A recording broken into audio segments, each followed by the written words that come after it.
Hi, and welcome back to the kitchen. So today I wanted to share with you something that really troubled me when my mom was sick, which was her high fever. So she had about a 39.5 degree fever for 5 days, that's Celsius. That's 103 degrees Fahrenheit. So it is quite high.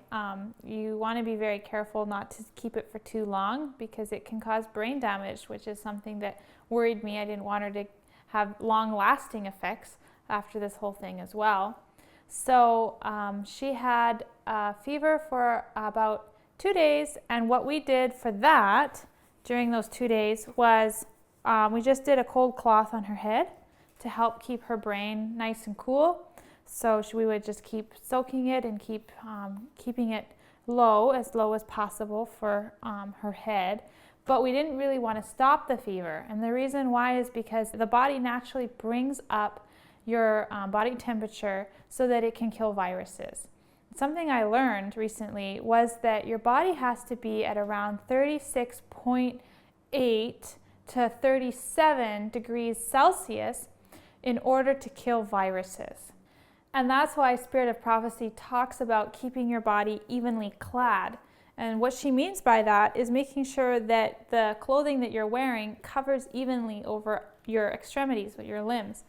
And that's because if you have portions of your arms or your legs that are exposed or are not as warm as other parts of your body, the blood will leave this part and go to where it's warmer. And the problem is that then this obviously cools off, and you have now a section of your body that's breeding viruses. So you really want to keep your body evenly clad, and you want to make sure that your thyroid is functioning well, so that it is not, your average normal body temperature is not below virus-killing temperatures. And so a fever is actually not a bad thing because your body is just heating you up to a point where it really can burn everything off as fast as possible and nothing bad lives. So we wanted to keep the fever. She wanted to keep the fever for a while, but we just wanted to make sure it wasn't harmful. So putting the cold cloth on the head was a way of keeping her brain nice and cool and making sure it doesn't hurt her long term. However, after 2 days, her fever kept climbing, and it got to about 103, and it was staying there for a while. So at that point, you don't want to have a high fever that's prolonged. Even if you're keeping the head cool, it's just not enough at that point. So we had to try to fight the fever down because we didn't want any damage. So some methods to do, and what you can do, is you can do a tepid bath. So a tepid bath is about 32.2 degrees Celsius temperature for the water, and you can fill your bathtub and then climb into it and just stay there for about 15 minutes, and it should cool you down and lower your body temperature. Now, for me personally, and in the case for my mom, I find that after you get out of the tub, it takes about an hour, and then your temperature can shoot back up. And that was the case for my mom as well. So if that is the case for you, and you need to fight it back down again, then you can do some other things. So another option is to put cool ice packs in the armpits. And that's what we did, and that's what worked. So you can just use any ice pack you have. If you don't have an ice pack, you can put ice water into a bowl and cool a cloth down, and then just roll the cloth up and tuck it in, which is what we did. Or you can also put some ice in a plastic bag. But in each case, as with the pack and with the bag, I would recommend wrapping it in a towel before you put it directly on the body. The person has a very high fever and they're hot, so something like ice would be very shocking to the body directly on the skin, and so you would want to cover it so that there's some protection before it really cools the body too fast. So those are just some ways. Another way you can do is enema. You can do a catnip enema, which is really helpful.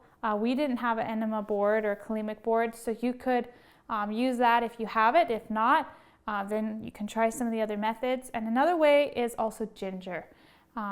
Agatha Thrash's book talks a lot about eating ginger, and even you can put some ginger in a bath, and that helps as well. Just open the pores The mint also helped with opening pores and helping to alleviate a fever. But when it's so high, you kind of want to do something drastic. So the ice and the tepid bath is a little bit more drastic than just a herb. But if it keeps for a while, if the fever starts and you see, okay, let's try to help control the fever, I would start right away taking some mint and some ginger, and that might help keep it from getting too high. But at that point, you would have to start cooling it down with drastic methods. The other thing about fever is you could use a herb called feverfew, which is a flower that grows, and feverfew also helps bring down a fever, as well as yarrow.